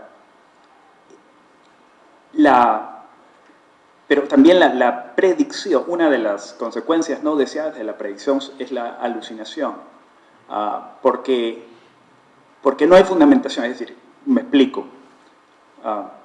Una de las cosas que creo yo que dejaron de estar de moda hace algún tiempo entre los humanistas, filósofos, antropólogos, etc., es la noción de verdad. De pronto, al ver la diversidad, etc., la gente dijo, no hay tal cosa como verdad, en fin, eso tiene mucho. Y ya era mal visto hablar de verdades, ¿no es cierto? Pero una de las cosas que creo yo pone de manera dramática sobre la mesa la irrenunciabilidad de la verdad es este tipo de tecnologías, en donde la predicción no te garantiza verdad. Y entonces, lo que tienes ahora es una versión ultra archi sofisticada de lo que era un sofista de la época griega, es decir, alguien que tiene este poder combinatorio de elocuencia, dice lo que quieres escuchar y lo dice de manera óptima, lo dice mejor que el promedio. Pero algo que no tiene el sofista es precisamente un compromiso con la verdad, y esa es la razón por la cual Platón, sobre todo en sus primeros diálogos, barre con los sofistas, etc. Creo que ese compromiso con la verdad es fundamental y creo que es precisamente el problema de la fundamentación. Algo que no tiene ChatGPT, que no tiene GPT-4, etc., es una noción de verdad, es decir, te asevera con la misma autoridad y con la misma certeza falsedades como verdades, indistintamente, y ese es el problema de la fundamentación. Entonces, predicción, sin duda. Fundamentación es un problema más serio, es un problema filosófico, es un problema de las humanidades en general, ¿no? De la historia, de los valores, de la cultura, etc. Entonces, eso por un lado.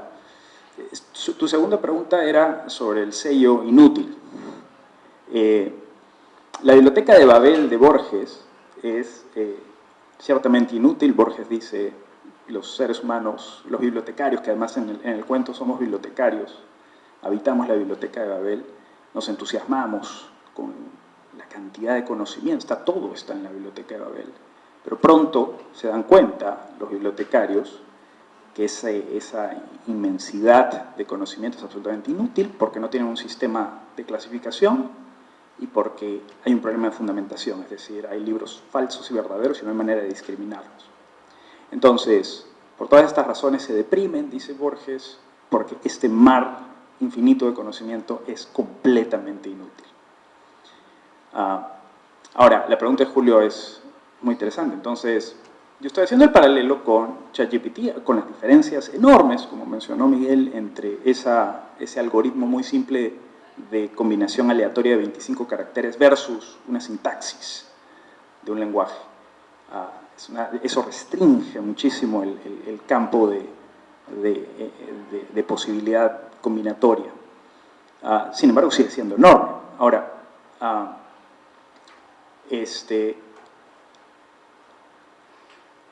la razón por la cual no es inútil, no le puedo poner el mismo sello a estas tecnologías, es porque de los dos problemas que tiene la biblioteca de Babel, GPT, por poner un ejemplo de uno de estos modelos, GPT nos ayuda con uno, que es el problema de la búsqueda. Entonces, y eso es importante, o sea, es valioso. Algo que queremos es un sistema de categorización e identificación de las fuentes de conocimiento. Y eso es fundamental, es oro puro para cualquier sociedad. Y por eso tenemos instituciones como universidades, que son precisamente las que te ponen el sello, de alguna manera, de garantía cuando te dan tu título universitario. Esta persona sabe, es profesional, etc. Por eso es valioso, porque no tenemos el tiempo suficiente para investigar y saberlo todo. Entonces, cuando vamos al médico, vemos dónde estudió medicina, tiene el título, ok. Y confío. Entonces, ¿por qué? Porque eso es precisamente el problema de la búsqueda. GPT y esta tecnología nos ayudan con el problema de la búsqueda. De manera, ¿dónde encontrar el conocimiento? Por categorización e identificación. Entonces, no es inútil, es sumamente útil, pero no nos ayudan con el problema de la fundamentación. Creo que el problema de la fundamentación es un problema filosófico abierto y además manifiestamente patente con estas tecnologías como GPT-4, etc.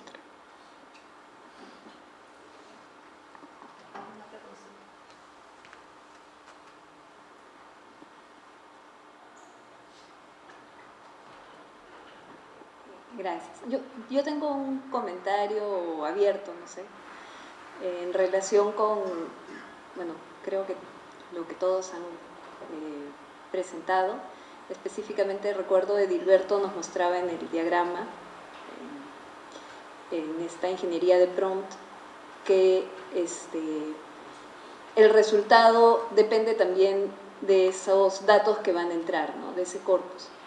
Y en relación con lo que decía Miguel sobre la naturaleza de estos bigramas, ¿no? Que dependen del contexto, ¿no? Y en ese caso Miguel aludía a contextos más bien muy específicos, ¿no? Por ejemplo, la palabra hombre en la primera parte del Quijote, ¿no?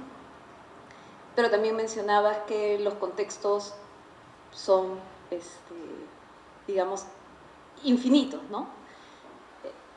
Y entonces pensaba yo en lo que nos puede arrojar como, ya no sé si fue en el diagrama de Miguel o de Edilberto, ¿no?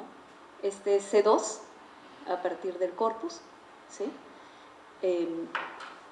Es el resultado de un corpus que responde a determinados contextos, porque además Javier mencionaba que no todas las tecnologías o desarrollos están disponibles en todas las lenguas.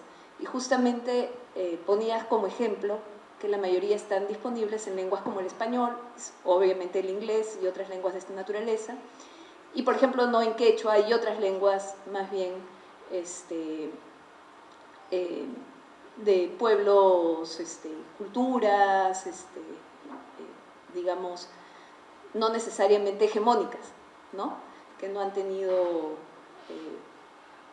un dominio cultural a nivel global en la actualidad. Bueno, entonces, a ver si sintetizo lo que quiero decir.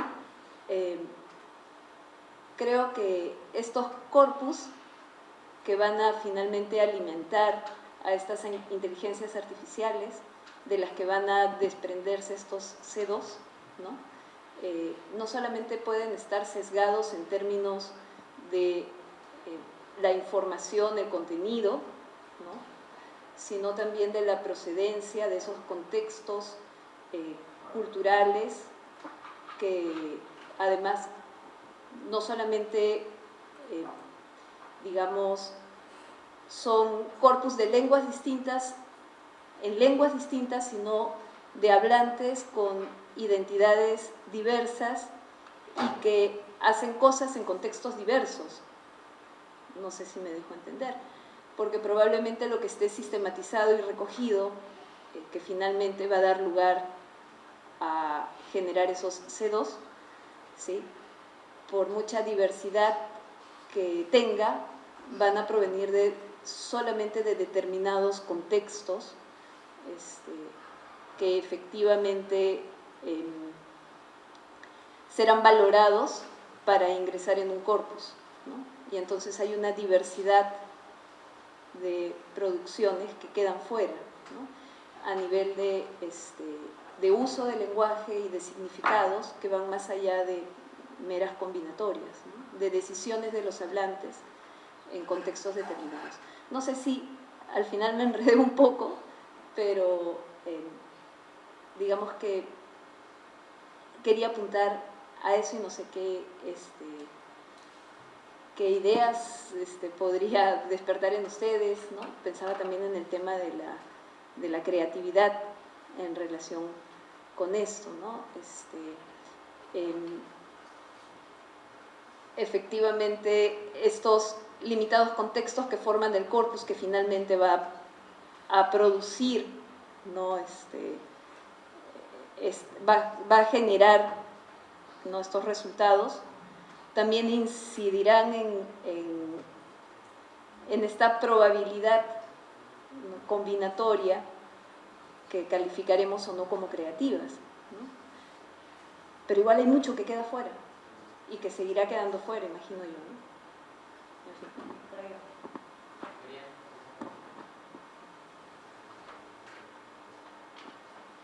Quería mencionar varias ideas a propósito de lo que mencionaba Cintia, pero rápidamente. Primero, yo creo que aquí se ha discutido harto sobre el concepto de búsqueda y creo que vale la pena traer acá a la mesa una cosa, y es que en general la inteligencia artificial, lo que voy a decir es bastante simple, pero como tenemos un público diverso, quizás conviene decirlo, hay diferentes tipos de entrenamiento de estas máquinas. Hay entrenamientos que son no supervisados, así como yo me pongo una venda y entreno esto que mencionaban de estas representaciones vectoriales, y a veces son cosas supervisadas, entonces yo tengo etiquetas. Entonces, cosas como el ChatGPT tienen como una mezcla. Entonces, no hay búsqueda en algún sentido, pero sí también hay en que hay como etiquetas de temas, ¿sí? Entonces, y a propósito de los sesgos, cuando uno piensa en los sesgos se heredan de estas maneras de entrenar las cosas. Entonces, si hay datos que están sesgados, por ejemplo, esta mesa está sesgada, pues somos solo hombres, y no hay... esto mismo que está pasando en esta mesa pasa en los datos. Se heredan sesgos culturales, sesgos de género, un montón de cosas están pasando. Eso se heredan en los datos, ya sea como yo los entrene, y se visualizan en las predicciones. A mi modo de ver, las alucinaciones nunca existen, especialmente con el entrenamiento no supervisado, porque la máquina lo único que hace es predecir. Es como decir, hablar de alucinaciones, uno nunca dice que el termómetro, o sea, que la predicción del clima alucina, sino que simplemente predice, y a veces se equivoca, y a veces no se equivoca. Pero cuando se equivoca uno no dice, oye, el canal de televisión está alucinando. No, simplemente se equivocó. Lo mismo pasa con el ChatGPT. Siempre se equivoca de alguna forma, o sea, siempre genera algo, solo que a veces ese algo coincide con nuestras expectativas, y a veces no, y a veces simplemente información falsa. Y es más, yo creo que decir la alucinación es para esconder incluso cuestiones legales, porque pueden haber cosas falsas, bastante terroríficas en eso. Entonces lo que voy es que ese sesgo se traslada de los datos a las predicciones, pero también, y eso es una discusión actual, si es que hay sesgo en el propio modelo. O sea, es posible pensar que estas aproximaciones que quizás no son muy inteligentes, por decirlo de alguna manera, de representaciones vectoriales, es bastante evidente que van a arrastrar sesgos, porque son como súper simples. Entonces, si en un corpus ya hay trabajos que se han hecho sobre ese tipo de cosas, una palabra está asociada a un concepto de odio, y yo uso una representación vectorial, y yo conozco cómo funciona, es evidente que el sesgo se va a trasladar. Entonces, hay un sesgo que se traslada desde los datos, otro desde los modelos, y otro de personas que no están conscientes de esos sesgos. Entonces, es como una cosa que viene de tres lados, en mi visión.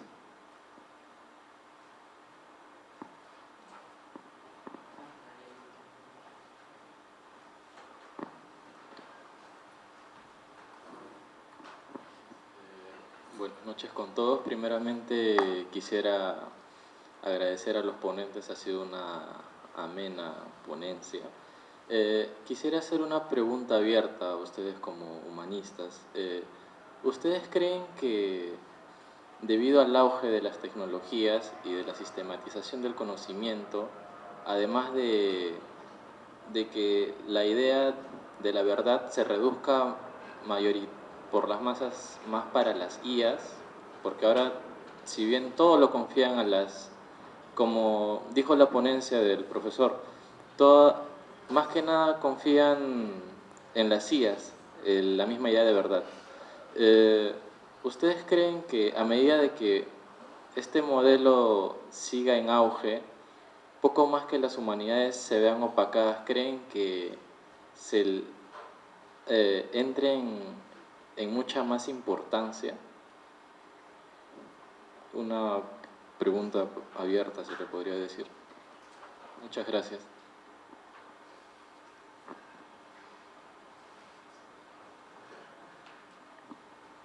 Ok, gracias. Muy rápido, si entendí bien la pregunta, me voy a enfocar solo en la última parte, porque seguro que alguien más quiere decir algo. Algo que es muy interesante, escuchaba hace no mucho tiempo a Wolfram, que tiene esta institución de computación y ha creado un montón de programas importantísimos que se usan en universidades, como matemática, etc. Una de las cosas que además es físico, es científico computacional, es un tipo de estos especiales. Una de las cosas que él decía es que en estos tiempos en donde se está desarrollando estas tecnologías, más bien lo que podría pasar con un grado alto de probabilidad es que las humanidades se valoren mucho más. Y la razón que daba, que era sorprendente, uno pensaría, bueno, los ingenieros son los que van a tener esta relevancia social. Decía, no. Y la razón por la que daba Wolfram era la siguiente, decía, en nuestro mundo, la estrategia para tener éxito ha sido la hiperespecialización. Entonces hemos fragmentado el conocimiento. Entonces tenemos especialistas que son ultra archiespecializados en una coma o en un punto. Nadie sabe mejor que ellos cómo funciona esa coma. Y en eso ha consistido el éxito en la academia, profesional, etc. Son autoridades en la coma. ¿Okay? Pero ahora tenemos estas tecnologías que van a hacer eso mejor que el que tiene doctorado en la coma. De lo que vamos a carecer va a ser de, más bien, una mirada unificadora del conocimiento que ya lo tenemos fragmentado. Porque si hay algo que hacen bien estas máquinas es precisamente trabajar con estos fragmentos y decirme el cómo funciona algo, darme una teoría, una explicación, el implementar ciertos programas, etc. Pero la visión global es muy difícil de obtener y además nuestra sociedad no ha premiado en los últimos años esa visión unificadora, integradora, más global.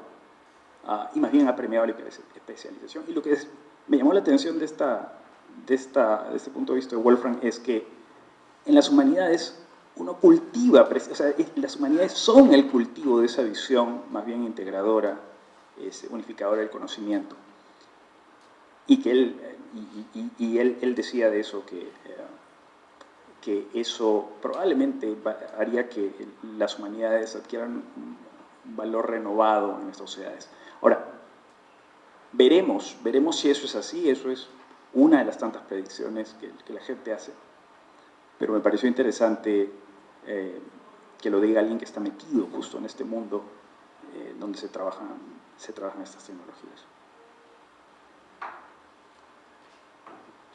Sí, a mí me parece un punto muy interesante el que ha señalado también, y estoy de acuerdo con Eduardo, porque precisamente lo que no puede hacer la inteligencia artificial, y eso se ha mostrado en las diversas ponencias, Eduardo en particular lo ha hecho, es discriminar entre información confiable de información menos confiable.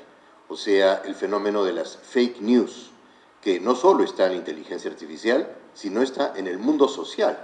Entonces, si la pregunta es si la inteligencia artificial está replicando lo que ocurre en la sociedad, sí está replicando lo que ocurre en la sociedad en ese terreno en particular. Hace algunos años un filósofo estadounidense, Harry Frankfurt, escribió un libro que se hizo muy famoso titulado On Bullshit, que no lo voy a traducir al castellano porque imagino que todo el mundo se imaginará cómo se traduce, pero para darles una pista, al portugués se traduce como falar merda, básicamente.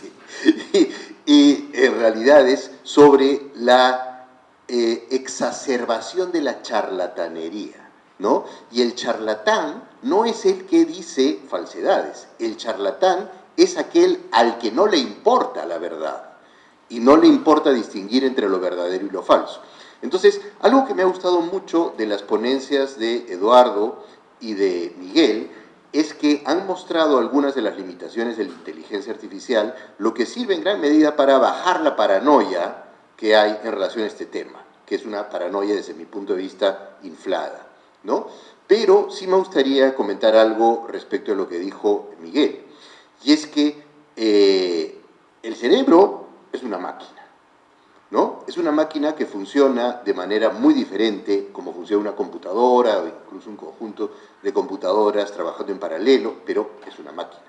Entonces, de aquí no se deduce, obviamente, que la inteligencia artificial vaya en camino de replicar el cerebro y que lo vaya a hacer. No se deduce eso. Lo que sí se deduce es que es factible que lo haga, es que es lógicamente posible que lo haga. Ahora, el punto es este. Si una máquina llegara a reproducir alguna o muchas de las funciones del cerebro humano, tendría que parecerse lo más posible al cerebro humano para que eso sea factible. Y eso implicaría una ontogénesis, probablemente relaciones intersubjetivas, probablemente relaciones culturales, es decir, crear una máquina que pueda hacer lo que hace el cerebro humano, como tener autoconciencia y tener creatividad y tener emociones y tener qualia y todo lo demás, implicaría probablemente replicar casi a un ser humano, ¿no? Solo que ya no un ser humano que sea producto de la evolución, sino un ser humano producto de un laboratorio.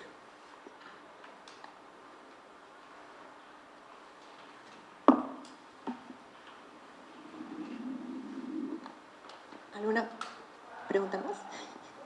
Sí, una más, por favor.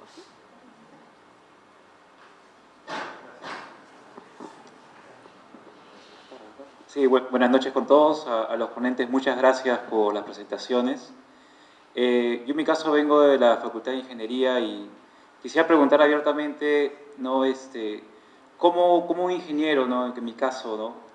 podría acercarme más al tema de la comunicación con las inteligencias artificiales generativas desde una perspectiva más humanista, ¿no? ¿Por dónde podría empezar?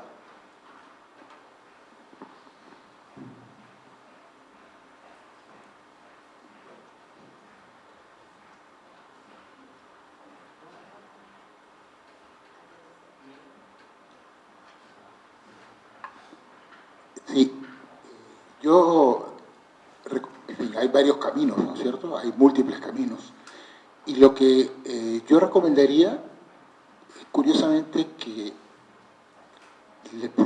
traten, o los ingenieros deberían tratar, de explicarnos a todos los demás cómo funcionan estos sistemas. Porque en ese diálogo, en esa explicación, se va a producir un diálogo, y entonces, claro, en ese diálogo va a ocurrir que van a salir, van a exteriorizarse las maneras en que ambos pueden colaborar en conjunto y van a, creo, comprenderse mejor en sus tareas distintas. Lo digo por mi propia experiencia y trabajando con ingenieros en inteligencia artificial, precisamente, en donde en realidad el mecanismo para llegar a ese encuentro es sentarse a conversar y resolver un problema común y que cada uno se explique al otro cuál es la, digamos, la solución que para ese problema común cada uno pretende aportar. Y como siempre pasa cuando uno conversa en general, uno va modificando la opinión no solo que tiene del otro, sino que tiene también del problema y de las soluciones, ¿no es cierto? De hecho, yo no habría podido, digamos, por ejemplo, digamos, sin esta conversación, que bueno, o sin ese tipo de trabajo, no habría podido armar esta charla, por ejemplo. He aprendido muchísimo de este diálogo con el ingeniero, ¿no es cierto? Pero creo que también, o que en realidad debo decir en este caso, la ingeniera, porque estoy trabajando, justo decir eso, esta persona, y creo que también he podido explicarle cuál es la posición, digamos, desde la lingüística en particular, ¿no? Entonces, me parece que el esfuerzo de enseñarnos mutuamente cómo funcionan sus respectivas áreas, es un primer paso, ¿no? Supongo que habrá muchos otros. Javier, ¿qué quieres decir? Yo quería mencionar 3 puntos rápidamente. Uno, yo creo que todo el mundo de los sesgos es una cosa fundamental, y yo creo que es un punto de conexión entre con qué datos estamos trabajando. En general, a veces yo me siento bien cerca de las cosas ingenieriles, uno simplemente piensa en, se puede hacer algo, se hace, sin ninguna pensar, ¿y por qué lo tengo que hacer? ¿Conviene hacerlo?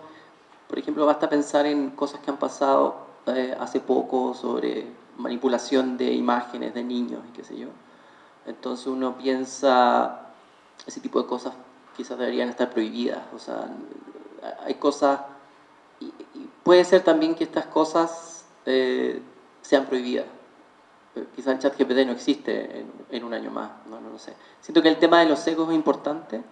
También las consecuencias, eso tiene que ver con lo que acabo de decir, o sea, las consecuencias de entrenar o de generar ciertos modelos de inteligencia artificial. Siento que las consecuencias que se ven hoy en día se podrían haber pensado un poco antes, porque estos modelos venían hace 10 años por lo menos, estas cosas venían, solo que hay un problema también como de falta de información, de que todos sepamos que este tipo de cosas se están haciendo. Y yo también creo, siendo un poco más positivo, que también hay que pensar otro tipo de aplicaciones. O sea, quizás un modelo de detección de caras, bueno, ¿cómo eso lo podemos poner en un contexto diferente? En un contexto que sirva para una clase, que sirva para un museo, que sirva para otros contextos. Entonces, y aprovechándose también de que los modelos en general matemáticos son como un poco agnósticos de donde yo los ocupe. Entonces ahí creo que un punto interesante es armar, se ha conversado aquí eso, proyectos interdisciplinarios. Entonces llevar lo que ya se hace, o sea, tengo un buen modelo que predice, no sé, la actitud de una persona. Bueno, quizás lo puedo usar en una clase para ver si los estudiantes están tomando atención o no, no lo sé.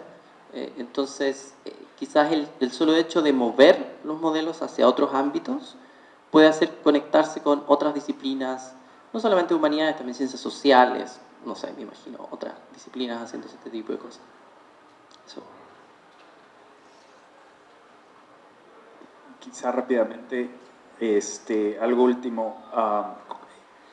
Mencioné hace un minuto el problema de la fragmentación. El problema de la fragmentación del conocimiento no es solamente un problema que nos ha... Bueno, es un problema, pero también nos ha dado ventajas. No solo es teórico, sino también que lo vemos aquí en la universidad. Y es que muchos de nosotros, yo mismo, hace muy poco, hace unas cuantas semanas, por razones X, recién he conocido que existen laboratorios. Yo sabía que existían laboratorios en las ingenierías y pasando la huaca aquí en el campus, pero había unos laboratorios de última generación con un microscopio electrónico impresionante que yo no sabía que tenía la universidad y que tenía todo un mundo completamente distinto al que tenemos de este lado del campus, que es el de las humanidades. Lo que quiero decir con esto es que una manera, lo que ha sucedido es que hemos dejado de hablar, y eso es algo que mencionó Miguel, no estamos conversando. Vemos a las humanidades o a las ingenierías o a las ciencias como completamente insulares, cada uno habitando su propio territorio y su propio fragmento, incluso en el campus. Y creo que eso ha funcionado por mucho tiempo, pero lo que pone en cuestión estas tecnologías es la necesidad de conversar. Uno, porque los humanistas podemos tener ciertas visiones interesantes, problemas filosóficos que han sido discutidos por siglos y podemos tener argumentos que pueden ser útiles para los ingenieros, pero lo que va a suceder es que, como no tenemos el entrenamiento que tienen ustedes, los ingenieros, que conocen cómo funcionan estas tecnologías, muchas de las cosas que digamos pueden ser falsas con respecto a la tecnología. Y nuevamente caemos en el mismo problema, empezamos a criticar y no es inusual ver a alguien que no sabe nada de ciencia, pero sabe mucho de alguna de las ramas de las humanidades, criticar a la ciencia sin saber exactamente de qué se trata. Entonces, ese es algo que podemos evitar y que deberíamos evitar. Y también vemos a ingenieros y a científicos repitiendo argumentos que tienen contraargumentos muy conocidos y muy sencillos y muy simples en la historia de la filosofía, en la historia, en fin, en la antropología, muy sencillos. Tú escuchas a estos grandes gurús de la ciencia cometer falacias muy simples en su argumentación o muestran un desconocimiento enorme de la discusión filosófica sobre la conciencia, la mente, en fin, y empiezan a atribuir este tipo de propiedades a las máquinas sin tener idea de que hay una discusión detrás. Entonces, nuevamente, es la ausencia de diálogo entre especialidades y entre estas áreas del conocimiento la que ha generado este tipo de cosas. Y creo que una manera de empezar es, como mencionó Javier, ese tipo de conversatorios, de discusiones y de intercambio de ideas abierta en la universidad. Creo que son positivos.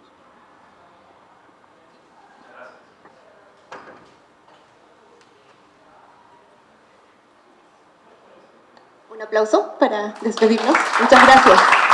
Sí, muchas gracias. Sí. Entonces agradecemos a nuestros 5 ponentes por estas interesantes intervenciones para hacernos reflexionar sobre este tema. Agradecemos su presencia y los invitamos a que sigan asistiendo a las siguientes actividades del Festival H, que la Facultad de Letras y Ciencias Humanas ha preparado con mucho cariño. Nos vemos después. Gracias.